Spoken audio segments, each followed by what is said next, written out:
Hello, everybody. Welcome back to the Clue Crew podcast. It is I, Nancy Pants, Katie. Once again, I'm here with Maddie, Professor Hotchkiss's TA, Hello. and Allison, Hurricane Sunny. Hey. I almost forgot your blog name for a second, Allison. I'm sorry. I was like, ah. You forget my husband's name? Come on. I know, right?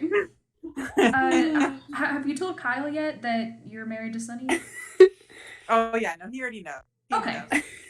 That's good. As long as he's cool with it. Yeah, he's cool with it. All right. So this week we're going to be talking about Tomb of the Lost Queen, which was last week's game in the Clue Crew playthrough. So let's do it. Sounds good. How do you guys like it? I mean, I like this game. I thought this game was pretty fun. Again, this one's a little bit more of like a middle ground game for me. But it's fun. I think Lily is so annoying. She's pretty bad. But overall, I think it's a pretty solid game. Yeah, I think I'm kind of conflicted because I like a lot of aspects of the game. Like, I think there's a lot that's really fun and interesting, but I just don't understand the plot of it. I think I'm getting close. It's definitely a better playthrough because I was paying attention, like, with the sole intention of trying to understand, like, what was happening. But I just feel like there's so much information that's like thrown at you in weird places that's not related to sleuthing that it makes it really seem like it comes out of nowhere when the ending hits you. And so, like, I don't know, in that respect, I don't like it, but all the puzzles and all of the, like, cool gameplay and everything to get to the final tomb, I think is really awesome and really cool. It's really interesting, Maddie, because my thoughts are actually kind of the exact opposite from yours. Oh, really? Yeah, because I actually, I think that objectively this is a really good game in that the puzzles are explained, you know, like they're integrated in a way that makes sense. And I don't know, I don't think I've ever had issues understanding the plot except for maybe like, I don't know, y'all, I didn't finish this game this week, so I haven't played the ending in a long time. But I do at least understand the whole, like, black market subplot, which I think is really cool. I like that they kind of added 2 major plots to this game. So objectively, I think it's really good, but it is one of my absolute least favorite games in this series because I hate all the puzzles, and I just don't enjoy playing it. Of course, that's me personally, but... mainly, I just hate the one where you have to do her children's names on the coffin. Like, God. Yeah. It kills me every time. Yeah. I got frustrated with that, too, because there's so many iterations that you can go through, and they don't give you information. It's literally just a matter of guessing and checking on some of it, and at that point, I did cheat, and I was like, I don't want to go through every single one and, like, keep doing them.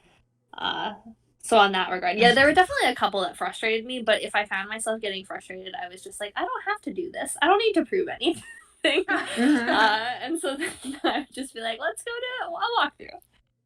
Okay, so when I replay Nancy Drew games, I like to kind of fully immerse myself in it and, like, as if I were playing it for the first time.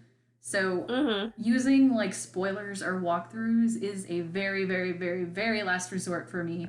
I try not to use any whenever I replay a game because I like to judge it, like, fully and objectively for everything that it is. And yeah, sorry? Oh, go ahead, sorry. No, go ahead. Sorry! I cut you off, I'm sorry. Well, I talk too much sometimes. It's okay. No! I just have a lot of feelings. I have a lot of feelings. And they're all important. Oh. And now I forgot what I was saying. Oh yeah. So, Tomb of the Lost Queen is one of those games that I do actually enjoy it, though, more. I enjoy it more if I suck up my pride and I use walkthroughs for the puzzles, because that's the main reason I don't like this game. Yeah, I think that's fair. I think probably because I'm also usually that way most of the time.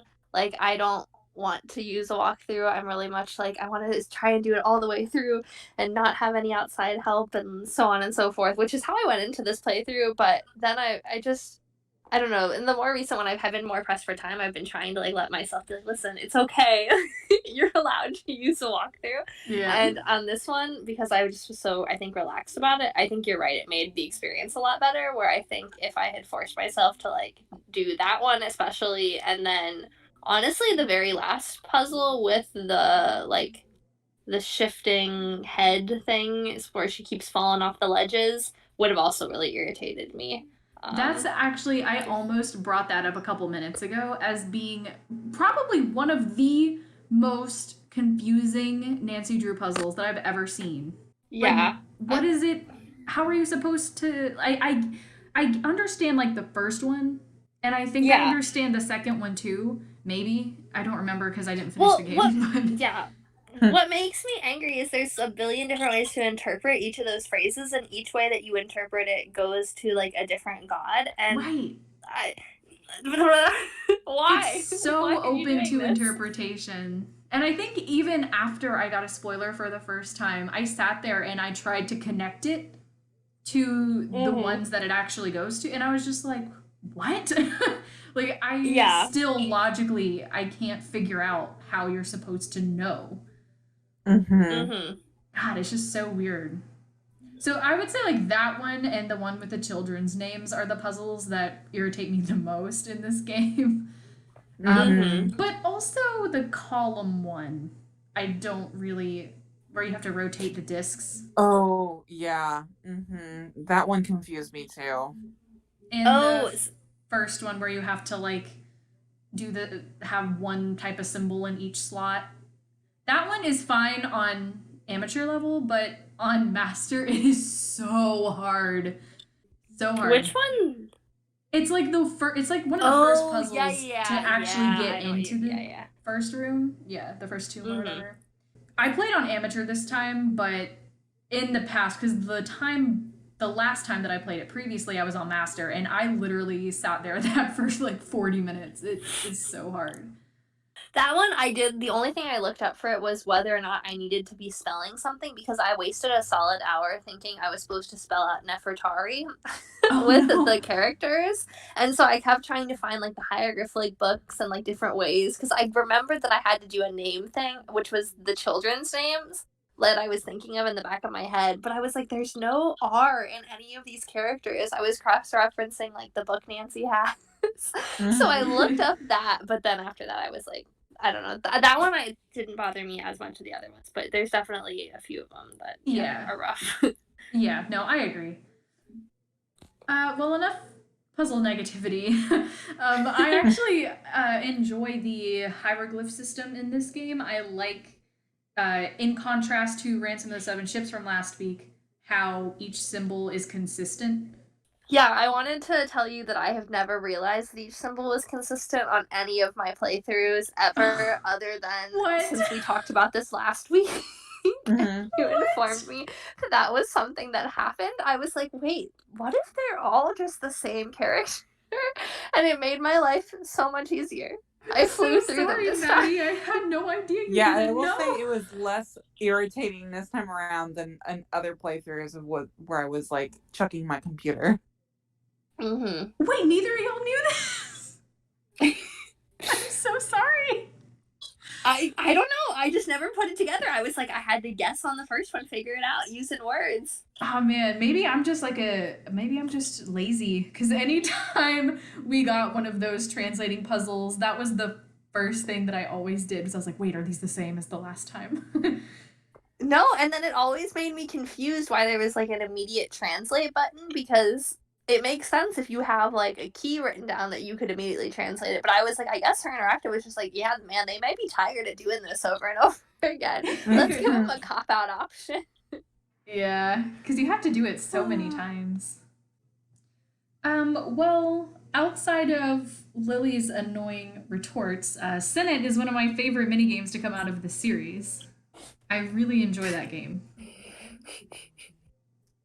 Yeah, that was, I liked it. I liked Senate a lot too. I liked the history of it too. I thought it was pretty fun. Yeah, the history I is think very it's definitely a really interesting, like, cool game.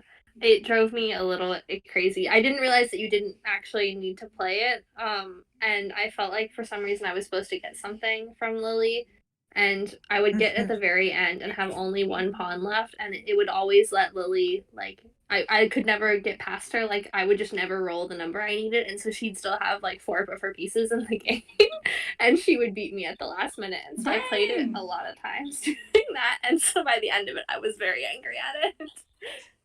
Were you focusing on your like your the pieces that were further behind than others initially? No, like I don't know, I tried a couple of different ways, but I would always be like beating her, and I would like she would be far behind, sometimes even in like the front row, and I would be finished other than one piece at like the bird stage, and all of a sudden like I would just keep getting ones to send me back to the Ankh, or I would just be stuck and she would have one piece in front of me and it wouldn't let me continue to progress. Like I'd always roll a 1, and meanwhile she kept rolling like 5s. And literally all of her pieces would go every time. I'd be like, this is rigged. Why is this happening? Janky. That's But lame. aside from that, which one is when I was driving myself crazy? In the beginning, I was having a really fun time with it. I think it's a really cool, like, interesting strategy. Yeah, it is. It is. And I feel like what I said earlier made no sense. Like the way I phrased it with like focusing on your pieces that are further behind. No, I knew what you meant, right? Because like I don't know how to explain it in words, but I get what you're trying. What you're hard to explain, right? But it's like you never want to focus on your pieces that are in the lead. You always want to like you want to try to get all of your pieces in front of all of her pieces. So yeah, that's kind of what I meant. That's why I was asking if that's the strategy you use. But I suppose strategy cannot always outwit a janky cheating. I don't know. It was just so frustrating because I was like, "This is so much fun. This game is so cool." And I was working, and then at the end, I'd be like, "What do you mean?" Yeah. What do you mean? Anyway, so I feel like it. Sorry. No. I should have just said, "What do you mean? Go back to the Ankh." Yeah, exactly. It'd be really fun to play, like not like in real life. Like I just feel like it'd be really interesting and kind of cool. I'd love to own that game. They probably sell it. That's probably true. I feel it is a real thing, right? Yeah, it's real. Yeah. No. So the environment in this game is a little different. I think it's funny because, like, with this game, because the tomb, like, there's, rooms that obviously, like, you open up and you can go through, and, as you progress, you access more parts of the tomb, makes this room feel a little bit, or this environment more expansive. But in the beginning of the game, it feels very claustrophobic because all you have is like the big room and those 3 little like hallways, and then like the 2 tents, and that's it. But I like that there's like obviously more you uncover, because for whatever reason in the beginning of this game it felt really claustrophobic. Yeah, I definitely agree with you about I mean, I love that the environment is constantly expanding throughout the game. I love that kind of stuff. It's so exciting when you get to like open up new areas and stuff like that as you keep going. It's really exciting, and it's probably one of my favorite aspects of this game. Just how the more clues you find and more stuff you solve, you get to open new chambers and find hidden rooms. Like, it's really, really cool how they integrate it all like that. Yeah, I agree. I think it definitely makes it feel really big. It's also just super interesting and cool, and I feel like very authentic to the whole kind of tomb setup from the ancient Egyptians anyway, which is really interesting and neat. Yeah, as someone who has literally 0 experience in that area, I feel like it is, I mean, it's how I would perceive it, I guess, as an outsider. Yeah, so I mean, again, only knowing from very basic knowledge, but basic level, Yeah, it's like a lot of the times the crypt builders would design it intentionally with kind of weird dead ends that didn't go places, Mm-hmm. or other like labyrinth setups, because they wanted to get the tomb raiders to get lost inside so that they couldn't steal the things that would have been important for them to have in the afterlife.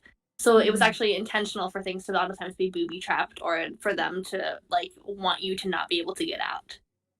Yeah, and I think that's a lot of what contributes to what I mentioned that I do like about this game, how everything feels intentional. Like the puzzles feel Yeah, like they should be Mhm. there. I agree, because I feel like in the more recent games, a lot of them run into the issue of the puzzles feeling very either clunky or just like not making sense within universe. Like, Right. like it's just like, where would this, like in real life, if we were actually in the situation, this would be very odd. Right. Um and I think they did a really good job of integrating the puzzles, and plus, like, I think the environment and the overall, like, um the overall plot allowed for easily integrated puzzles, because it's a tomb. So there's a Mhm. lot that Yep. you can do. No, definitely. Yeah, it was one of the like more recent times that I felt super immersed in my gameplay the entire time. Like I really Yeah. just felt like I was working to get to some kind of center to discover this mummy, and like was super wrapped up in it. That Hmm. So I really enjoyed that aspect of it a lot. And definitely like with the music and everything else, it was just really cool. That said, I think that's also the why the plot kind of bothers me a little bit, because I was so immersed in this like tomb exploration and finding Nefertari that Hmm. everything else kind of falls to the wayside, in my opinion. It's like, especially when it comes to kind of some of the more mystery stuff, I don't feel like there's a lot of uncovering things about the suspects rather than the tomb itself, if that makes sense. Interesting. I feel like this game is one of the games that does the best about suspect reveals, actually, and like depth and stuff. But I understand what you mean in that the character stuff does significantly take a back seat to all of the environmental elements. Mm-hmm. So I do agree with you there. Um, what is it about the plot that you struggled with understanding, Maddie? Just out of So curiosity. yeah, no. So the first time I played it, I legitimately, when it was over, I was like, I don't know what happened. So this time, so it's how it's presented. So I was trying to figure out why it confused me, and I realized I think it's because there's not evidence to support what they're telling you in the plot other than what the characters say word of mouth. And so if you get dialogue options out of order, things are thrown at you in weird ways, I feel. So, for instance, the whole black market thing with Abdullah, the only time you're told about it is from Jamila randomly. Hmm. Like, all of a sudden, she just gets frustrated and then spews this thing about how, well, really, you were fooled by the tour guide, who is now, his name is escaping me right now. Dylan. Dylan, thank you. She's like, Hmm. listen, you were blinded by Dylan because he was cute, and he told you part of the truth, but not the whole truth. Which the whole truth is that he's only here because he wants to use Abdullah's black market connections to help him further his tour business. And you're like, whoa, whoa, whoa! You just told me like 3 layers of information Yes. that I've had no previous like revelations other than that sentence right there. Like that's the first time we're introduced to the black market idea, other than kind of Nancy hinting that that's something that sometimes happens behind this. You feel kind of like that takes away the satisfaction of being the detective and finding that information for yourself. Hmm. Yeah, so like I didn't catch it, I don't think, the first time. Like I understood that they had been talking about it, but so for me, Right. I was like, Jamila is just another suspect, so I'm not sure that I should take anything at face value, especially because at that point in the game, like she still is a Sonny Joon alien cult member. Hmm. And so it all just seems very bizarre. And so that confused me. So I don't think I accepted it as fact, and I think the game relies on you accepting it as fact at that point, so that then That's true. everything else can build up into that. And even when I finished it now, so I could tell you like what I think happened, but I also still like I don't understand the layers at which they were happening. So like for instance, so Lily was blackmailed to coming to help Abdullah sell antiques, and that's why she was here? Okay, Yes, so no? that's what it was. Lily's Okay. portion of the ending was the part that I never understood. I feel like I have a decent handle on most of everything else. I'm not going to say everything, but Well, but I I think feel part of like it. Lily's ending was the one that confused me the most. Yeah, me too, actually. Like, are we not just supposed to assume that she's a student who wants to be here at the dig? Like, I feel like that's what makes sense for her character. So, was her interactive just like trying to throw a contrived like plot twist to her character, or like?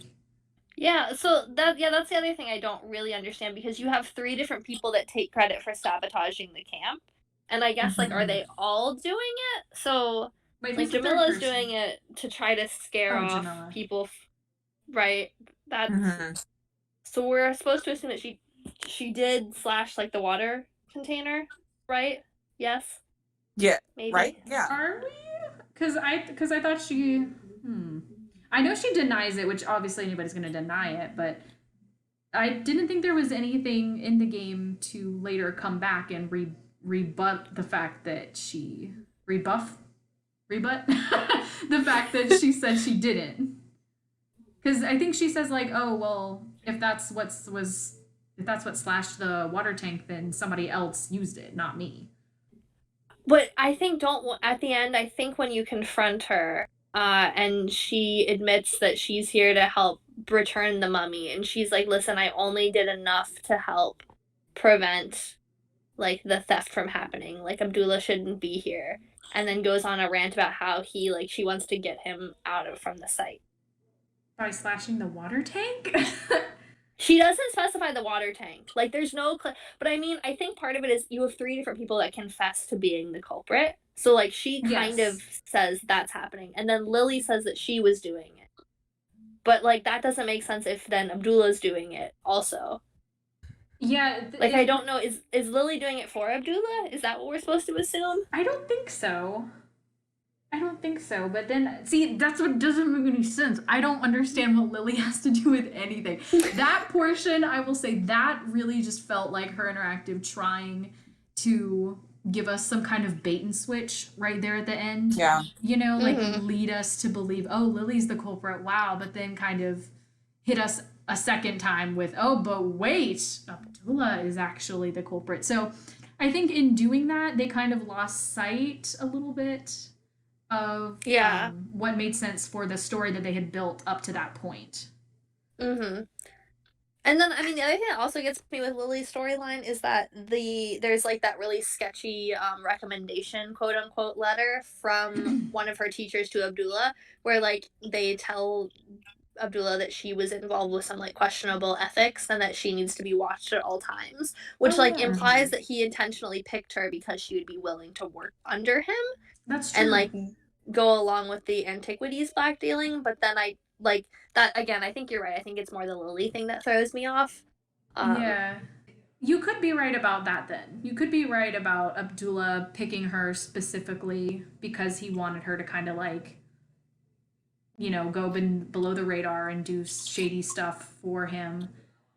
Maybe not necessarily to the degree of her sabotaging the camp for him, because I don't think she ever explicitly says like anything that she did, right? She doesn't. It's just at the end when Nancy's like, "You sabotaged the camp," and she's like, "Well, I didn't mean for it to go like any further. I didn't." Or that's what she's the one who intentionally triggers the rock slide that knocks out. Oh. Yes, Dylan. She admits to that. Oh my god. Which I'm like, why? I still don't get it. What? Yeah, why would she do that? I completely forgot about this. Yeah, so like there's so many layers that are like happening and I don't know, they're thrown at you at the end, and so like I need to like sit down and try and figure out which one went with which person. Yeah, that's crazy. I can't believe she triggered the rock slide. What the heck? Which also I just have a question. I can't believe I forgot about that. Why would she do that? This is gonna bother me now. She liked Dylan, didn't she? Or at least she seemed like she did. Yeah. I think she early said she on, just wanted. I think she just wanted to scare him off. I think is what she admits to saying. Why? Yeah. Well, why would she also do a rock slide like in the tomb? Like, bro, you're a bad archaeologist. Yeah, that's true. Yeah. Okay, so yeah, I'll give it to you. The Lily portion of this game's story makes no sense. What in the world? And I also kind of just assumed that Jamila had nothing to do with anything. I just never made the assumption that she is the one who slashed the water tank or did anything else like that. I don't know. It also could just be influenced because I know someone in was it Cambria that was putting her list of all the characters, and I think they mentioned something about the water tank too that I saw. So that could also be influencing what I was thinking about that. Well, I will say all of the reveals about Jamila and her purpose there are a lot cooler, I think, in hindsight. Like when you know where the story is and you know what she's doing. Because when you were describing her arc to me, Maddie, like I understand the confusion. Because I think you mentioned that that's how you felt the first time you played, right? Right. And so that I totally understand. But when I was playing through it, I was like getting into it. I was like, yeah, this is so cool. You can see all the subtle details of like, you know, they drop hints that what she's really there for. And it's kind of a fascinating reveal when it happens, but I think it's executed in a way that only really works if you already know the story. I would agree with that. I think it's really interesting and really intriguing, and I really enjoy actually that the whole kind of legend story that's involved in it too. Because especially with the letters and things, it's kind of also almost implied that she is related to the original descendants that were in the tomb, which is also really awesome. Yeah. Right. But like you won't pick up on that the first time, and so I think that also like all those little details are lost on you. So when it happens and the real reveal happens the first time, I think it also takes you out. Versus when you replay it and you're like, oh my god, that's so cool. Right. Yeah, true. I think that's a good point.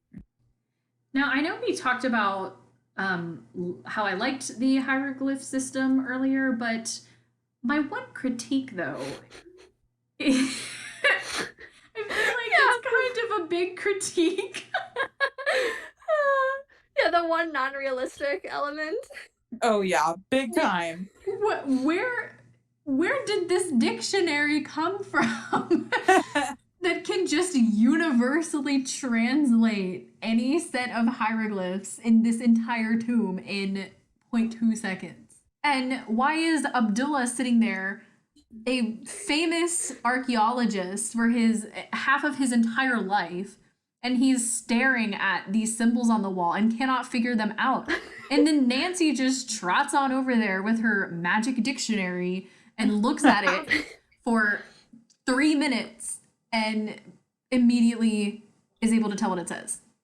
Like, please. She's like, bro, you're so stupid. Pulls out a book and like throws it at the wall. Figured it out. Like, seriously, please explain that one to me. I don't get it. Well, I am unabashedly trash for the character of Dylan Carter. I absolutely love his character. Clearly I'm alone here, but that's okay. Let me tell you why.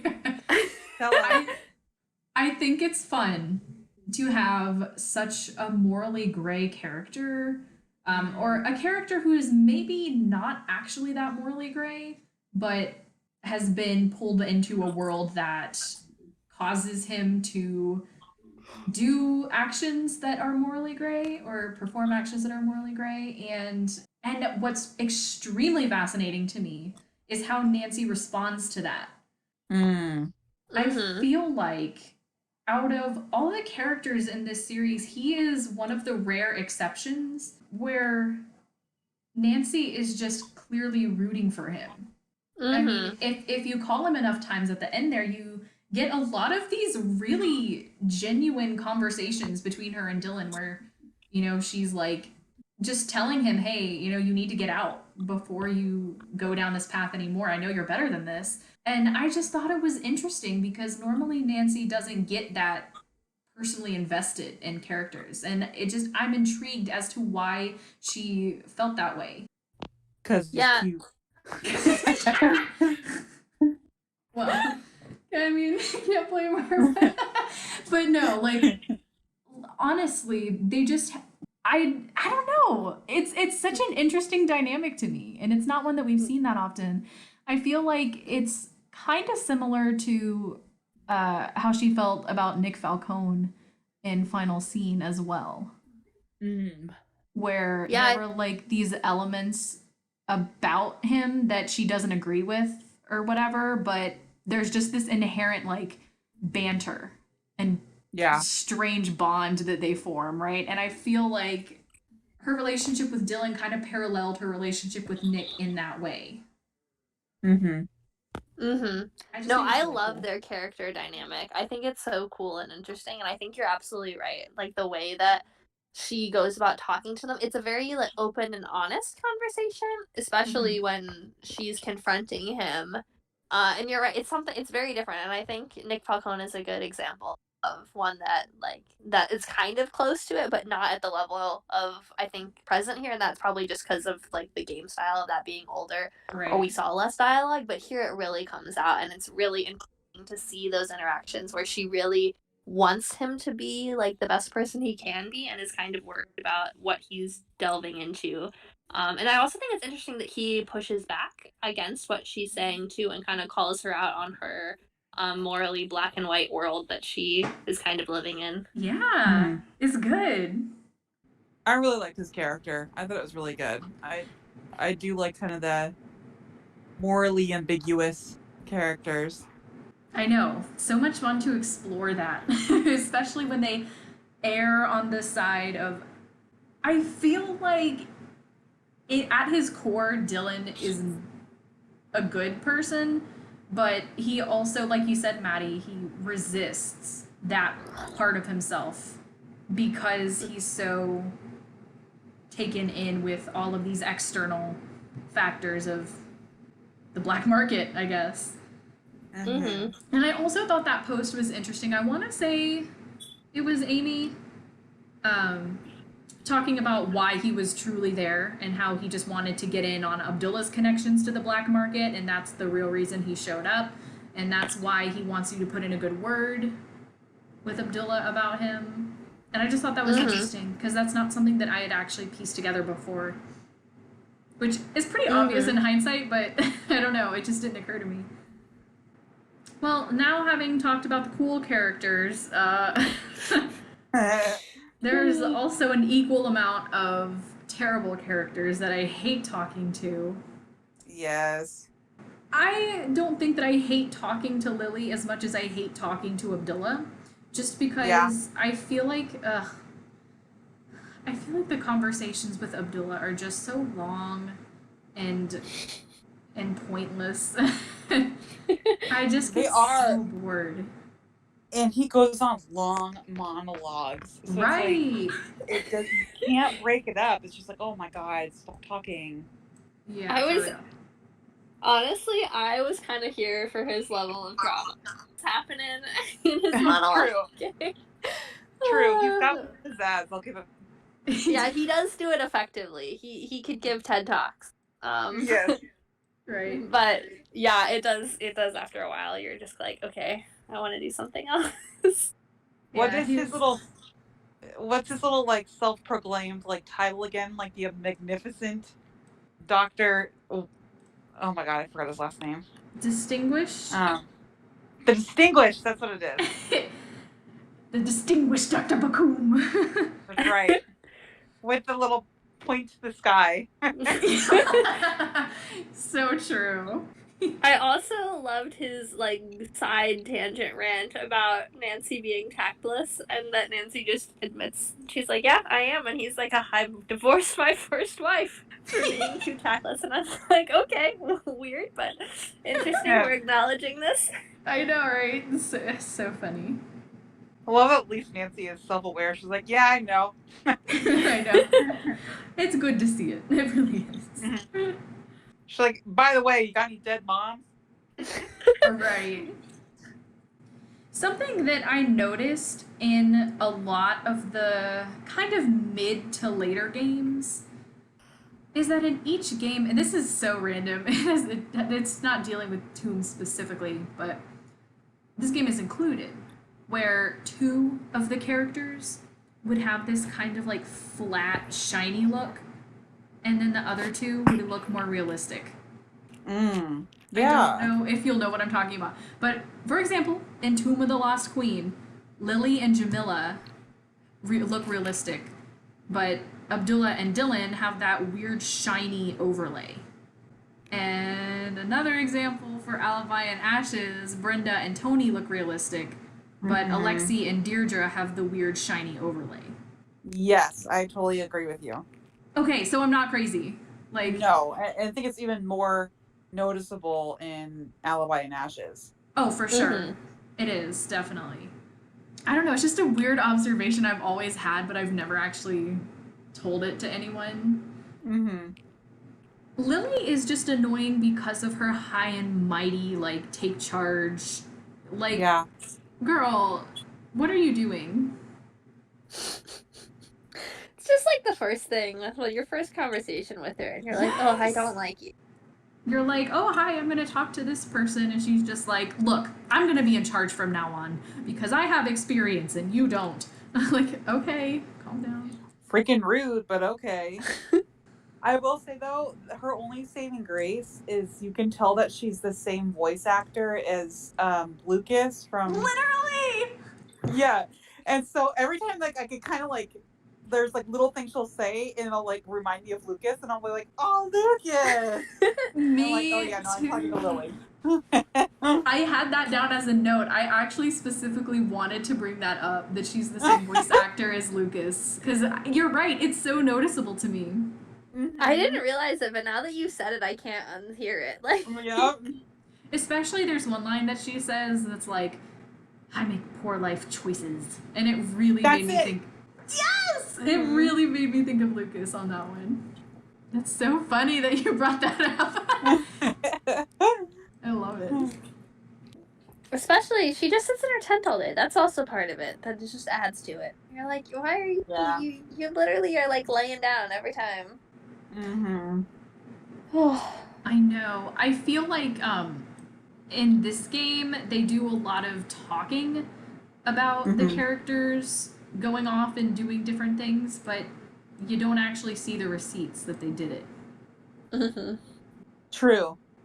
And also, what the heck is up with, like, all these people are just standing around doing nothing, and then the moment you open the tomb, suddenly freaking everybody and their mother is, like, coming up behind you. That was another thing that's another thing I didn't like, is when you first open up the tomb, you don't even meet Dylan or Jamila. And they walk through, and you're like, who the heck are these people? The whole time, I was just like, why is there no, like, not, like, crime tape, but something to mark off the site? Like, why? How are you just here? Right. Yeah. We never get an explanation from Dylan, either, as to, like, how his guys knew where the site was. Unless... Yeah, I'm pretty sure an archaeological company would have, like, the authority to mark off the site and be like, yeah, no, get the heck out of here. I mean, I don't know that to be sure, but I'm pretty confident. I mean, maybe they just don't know he's there. He never leaves the tomb. Out of sight, out of mind. Yeah. Right. Also, shout Lily's out... just cool with it. Yeah. Shout out to Nancy's most cringeworthy moment ever, when she promises Dylan that she's gonna talk good, and then she's just like, oh yeah, he's helpful and stuff. Like, you could have tried. She's like, he's great. Nancy, you can do better than that. It's like, even if you didn't want to help him, you could at least make it seem more believable than that. Or that it came up in natural conversation rather than like, hey, he's kind of an okay dude. Right, that's what I mean. Like, And that's what Dylan said. He's like, just finesse it into the conversation. And it's like, Nancy, why not just start talking to Abdullah about like all the people that are on site? Generally first. Yeah, exactly. You know, like, why do you think all these people are here? What do you think about Nancy? Jamila? What do you think about Dylan? He's not so bad, you know? Yeah, he's actually pretty helpful. This is why she has to be Nancy No Tact Drew, is because she has no sense of normal conversation flow. Right. It's like intense interrogation mode or repeat questions. That's it. Those are... Speaking of characters in this game, this is probably the one where it was the worst, but I'm so vehemently opposed to what they did to Hotchkiss's character over the course of the games. I agree. Okay. I agree. No, Yeah, I agree. You know what I mean. I was so thrilled to have her in this game. Like the first time I played through this game, to see the book, I was like, oh heck yeah! But there's just something like, I don't know, like just, it's not out of character, but there's just something about her that just seems like very, I don't know, different. And she's not quite that same level of like quirky, eccentric, and more just kind of caricature-y. Yep. They very much turned her into a caricature. And another thing is like, we know from Treasure in the Royal Tower that she is a scholar of French history. Yes. Right? Right? Okay. Like, I'm not saying... Sorry, go ahead. Oh, I was about to say, that's always been such an issue with me because, like, okay, small annoyance I have with just, like, the general population is people assume that if you're, like, a historian or an archaeologist or a paleontologist, whomever, you just know everything about everything. When in reality, you're hyper, like, specialized. And in Treasure in the Royal Tower, she was a historian of French history. It's like, literally, yeah, you can have like a general knowledge, but the fact that she's like also now like super like dedicated, like, and well versed in Egyptian history, and then also in Legend of the Crystal Skull, happens to know everything about crystal skulls. I'm like, I don't think so. Exactly. And honestly, what you said is pretty much what I was gonna say. Just how, I'm not saying that if you have an interest in history, you're not going to also have some knowledge about other points in history or other countries in history. But the fact that she was so specialized in all of this ancient Egyptian knowledge, she specifically states in Treasure in the Royal Tower that she's a scholar of French history. And it just feels like they used the historian idea to just, like, they used that as an excuse to bring her back into the series, rather than just letting it be what it is. Like, fans love this character, so we brought her back. Or just finding a different way to... I mean, she could definitely be just somebody who loves obscure history stuff. Like, I feel like I had someone who kind of reminds me of Professor Hotchkiss when I was in school back in the day, who just knew like a lot about random topics, but not to the expert level that they keep. Like, every time she's introduced is because she has a new book on said topic, and it's like, okay, like I can believe that you know what you know, like at the level that the questions Nancy's asking you about. Like, I could believe that you remember Nefertari's cat's name for some reason because you got bored one night and we're like, oh, let's deep dive into Nefertari, but not to have the level of like expertise that the game claims her to have on so. Especially with the topics being so like different. Like, it would be one thing if she was an expert on, she's obviously a scholar of French history, knows a bunch about French Revolution, and maybe she knows, some. I will say, in her defense on that front, if she is kind of in the more ancient French thing, when they were like taking over, and invaded Egypt, that's actually like how we ended up with a lot of the artifacts, and there's actually a huge French presence currently True. in Egypt, involved in kind of the Egyptology front, but definitely not at like so there's a reason for her to know stuff, but not, again, as like what you guys are both saying, at the level of expertise. That is a good point, though. Yeah. It definitely is. I think mainly it's just confusing for me how she keeps publishing these books about different topics. Like, that's what gets me. Like, it's one thing to know about history and to have extensive knowledge of different parts of history, but to literally, like, be a professor of French history, a scholar of French history, specialize in French history, and write books about ancient Egypt, and I don't know, it just feels kind of like, and again, it's not even like realistically somebody couldn't do that, but it's still, I don't know, something about it's the book publishing. No, I agree. It is. I don't know why. It just, I don't know. But honestly, even more so than just the whole weird, suddenly Hotchkiss is an expert in everything factor, it's the fact that I feel like they did a major downgrade and a major disservice to her intelligence as the games went on. Because in Treasure in the Royal Tower, you know, she was funny, she was quirky, she had her, you know, stuff that she would say, her phrases and whatever. But in addition to that, she was also like the most helpful character in that game. And she gave you so much information that you needed to know. And you get to see her workspace. And it actually focuses pretty much, I would say, equally on her eccentricities. Is that the right word? Yeah. I was like, that didn't sound right when I said it. Her eccentricities, but also on the fact that she is this very intelligent, established woman, right? But as the games went on, they started treating her, Allison, as you said, like a caricature.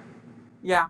Like, they honed in on her phrases and her bizarre, eccentric vibes and stuff without really showcasing her accomplishments or her intellectual accomplishment, right?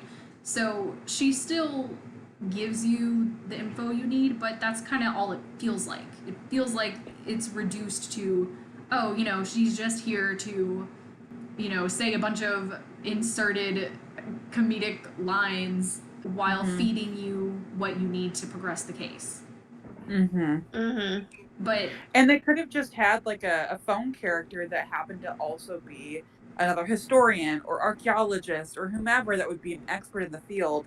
It doesn't have to be Hotchkiss. Right, exactly. So yeah, that's the biggest thing that I take issue with. I just always find it weird that they are determined to make her not like know who Nancy is, and not in terms of the name thing, because that's consistent, but like, if you, I don't know, I feel like they've had a working relationship at this point. Right. Like, at least, you know, that girl who helped you find that French tower the one time. Yeah. Right. Like, there should be something, you know? Yeah, I don't know. You know, maybe that's part of what bothered me too, is that I feel almost like they took her whole quirk of, you know, not being able to remember Nancy's name from Treasure in the Royal Tower, but they took that one small detail and expanded it into a whole thing where she has a memory issue all of a sudden. Yeah. And that I don't feel like would be accurate at all for her character. Kind of like I said, we know how intelligent she is. And I'm not saying that you know, can't be intelligent and still have memory issues, but it doesn't click. It also doesn't track with like her character, because I always read the fact that she forgot Nancy's name all the time was just because she was, you know, she was not unimportant in a bad way, but like because Nancy, you know, she in Treasure in the Royal Tower, she's like working on her research and she's like hyperdrive, like focused, and so I always kind of read that as her just being like almost a little bit more like dismissive, distracted, yeah, and not like just straight up her memory is, you know, fading. Exactly. See, I completely agree with that. It's more like a flighty, these things aren't as concerning to me, rather it's like I'm focused on my research. Yes. Exactly. And I guess while we're on the topic of recurring classic characters who were not characterized in a way that I was happy with, I'm sorry, Allison, tears. This is where I stopped enjoying the character of Sonny Joon. Not Sad. Yeah. not like stopped enjoying him entirely, but I just, oh my god, this is not at all how I imagined his lifelong story arc would go. It's like the reverse complaint that I feel like I liked him less when he was no longer a caricature. Yeah. I mean, I kind of ran with it. To me, it was, interesting that he had this whole like spied, thing, and then the fact that they brought it back in Shattered Medallion and delved into it even farther. I think it does kind of take away from the kind of serendipity of Sunny, but I don't know, it didn't bother me as much. And I feel like I understand what they were going for with it. Mm-hmm. Like, oh, he's just this kid who has an obsession with aliens and can't find his footing in the real world. Mm-hmm. So he goes on and makes something of himself and starts this whole organization. Like, I understand, I think, what they were aiming to do. Mm-hmm. But ultimately, it kind of ruined my mental interpretation of his character.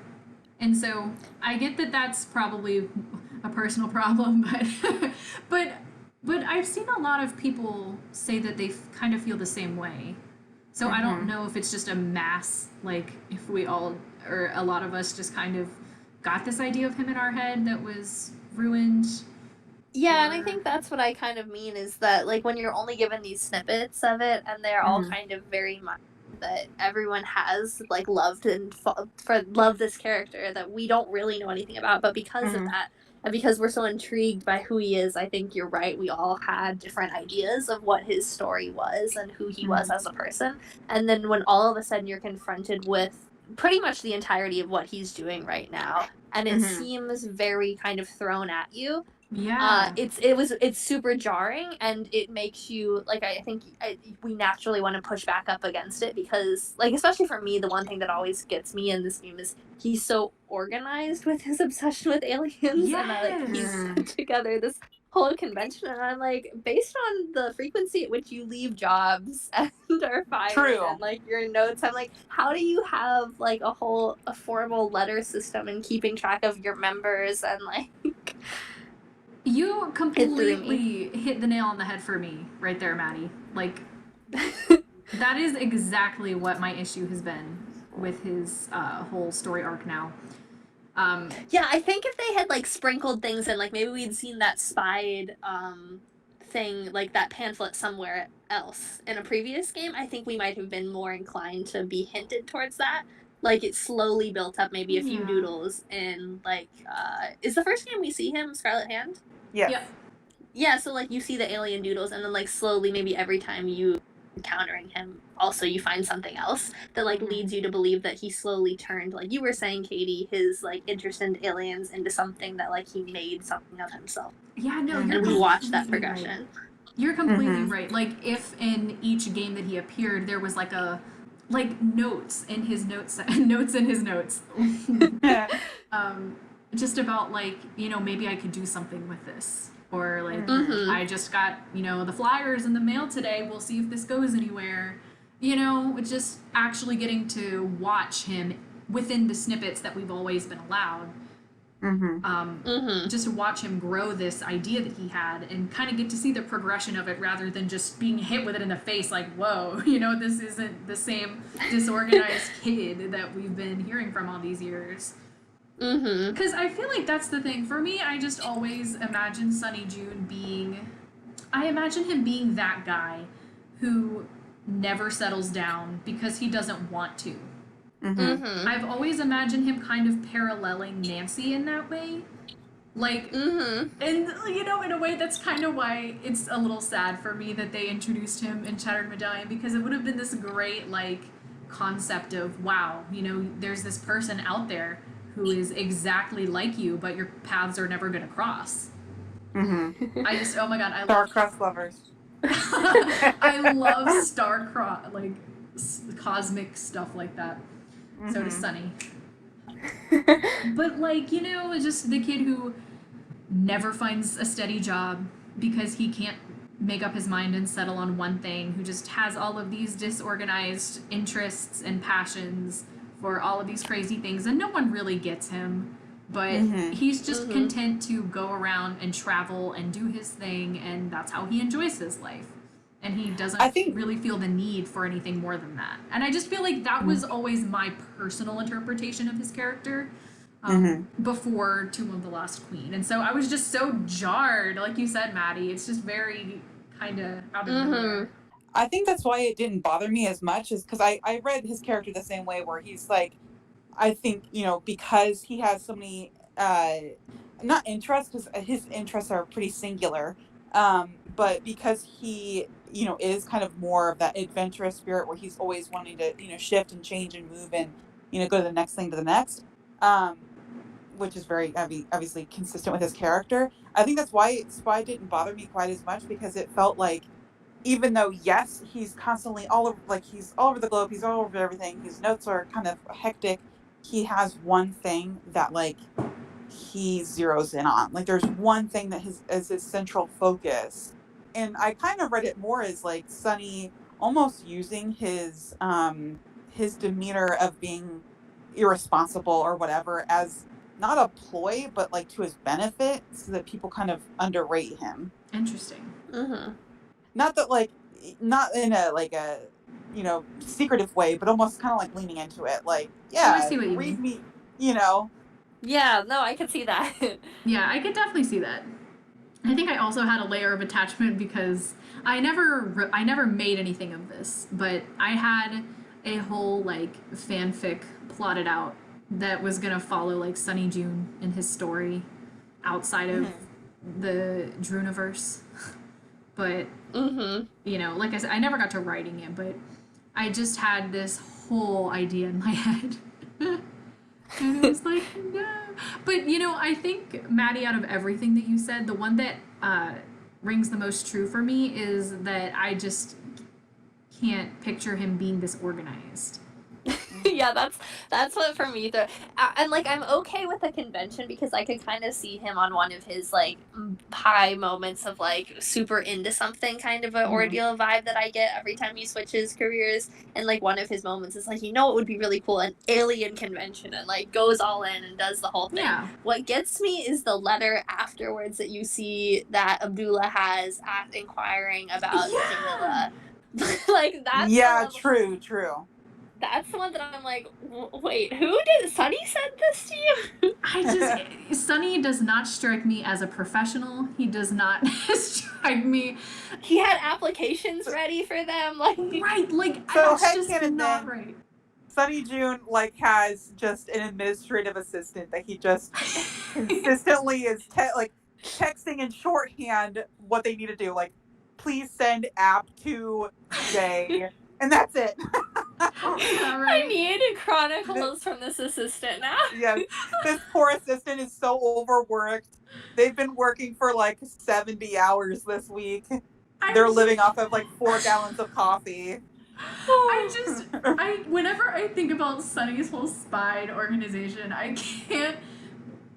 all I can picture is Sonny and like this giant like purple blue alien like spaceship looking room with a bunch of screens, and then he's like in a big black cape with winged shoulders, looking like a freaking alien himself, like turned away, just like watching over all of his screens. He's like, yes.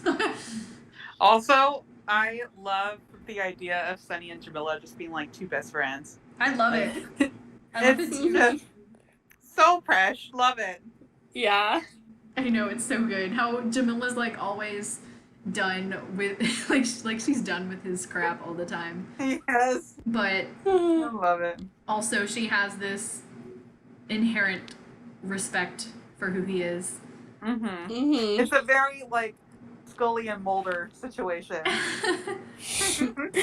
You know, that's not far off. just love that, like, I like seeing them being so exasperated with each other, and like, and yeah, and also I feel like nerding out over weird, like he's super into aliens, but like she also had this weird like Egyptian magic background storyline in her life that they bond over, and they both take their own things super seriously and kind of think the other one is a little ludicrous. Yes. Oh, I absolutely love that. But yeah.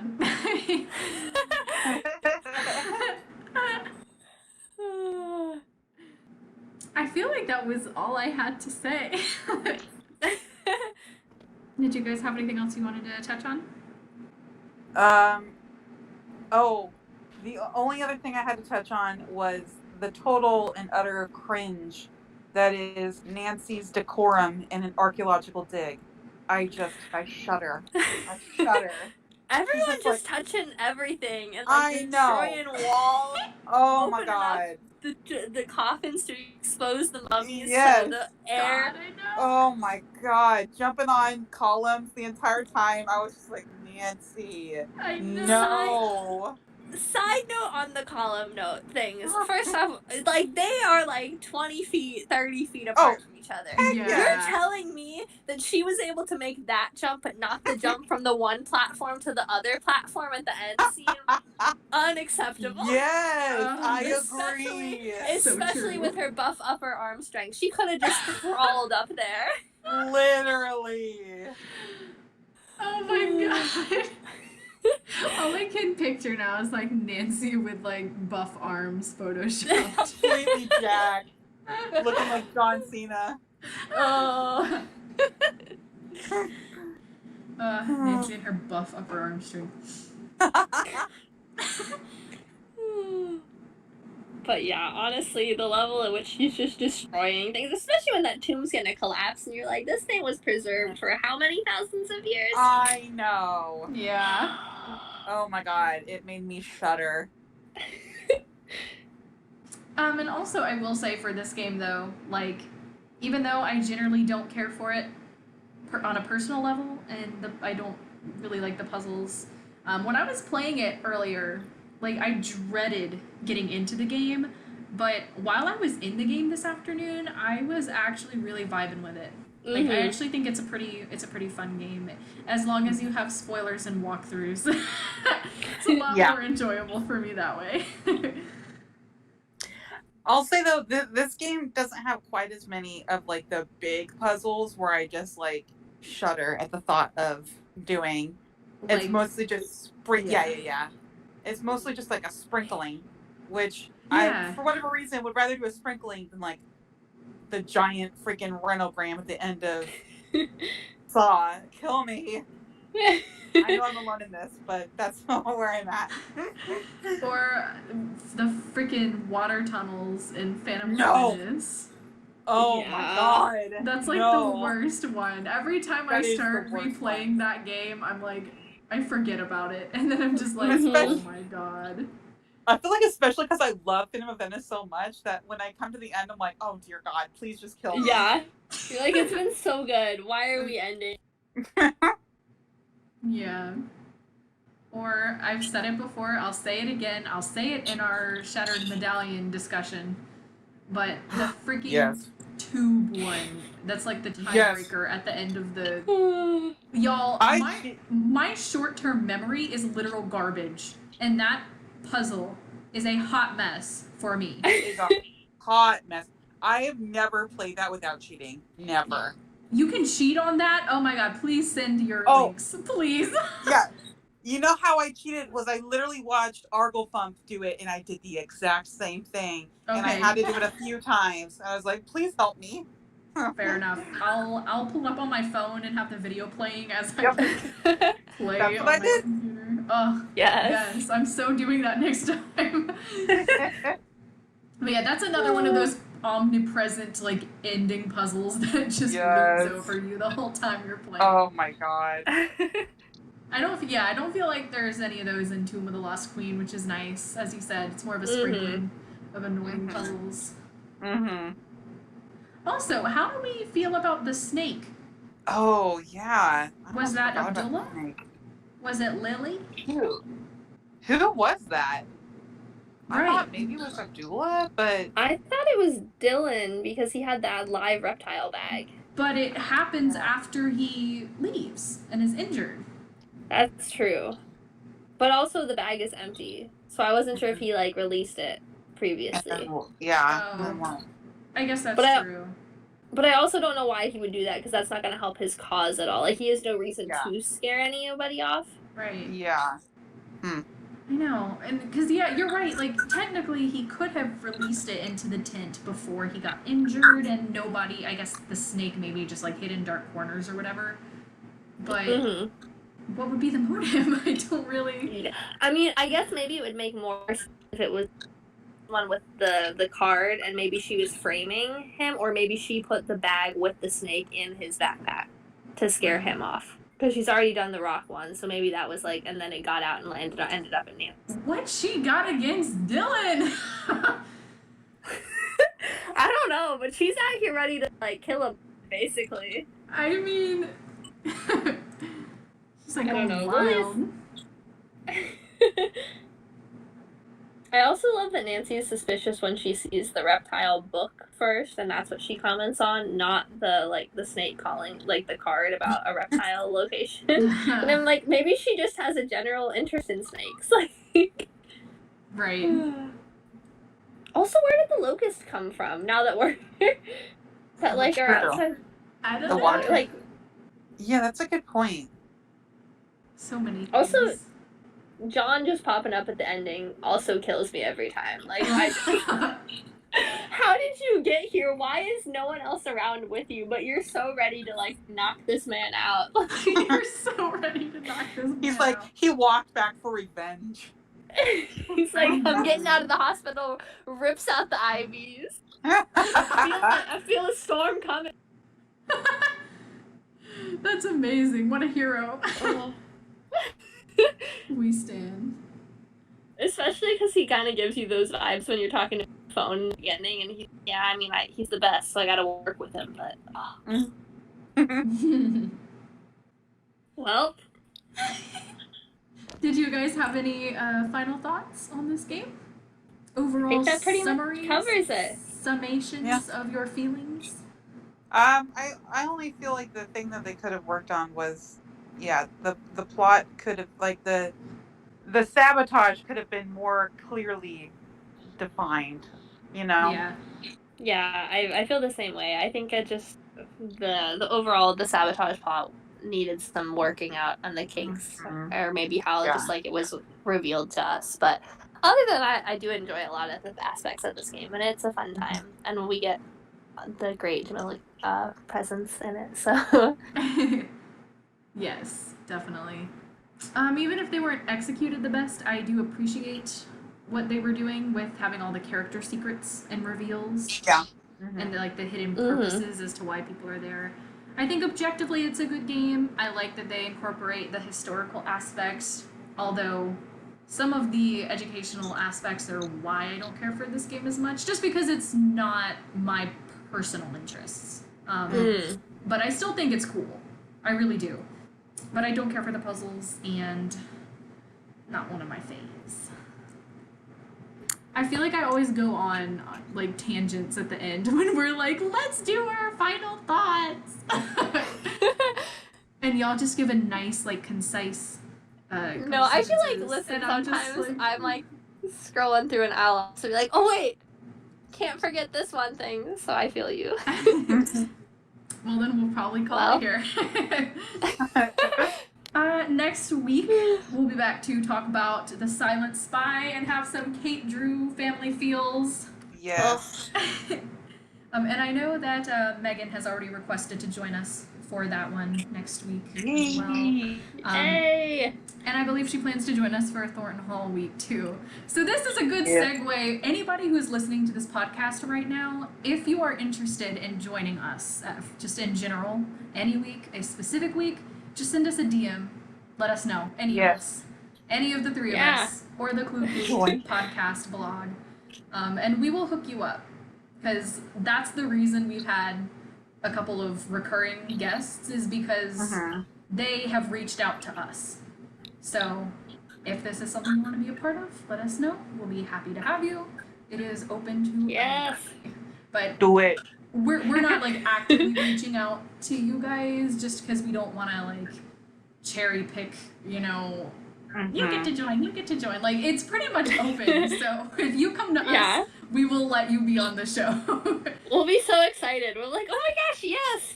Yes, I always get excited. I love Mm-hmm. it. I love talking to you guys. So yeah. Sounds good.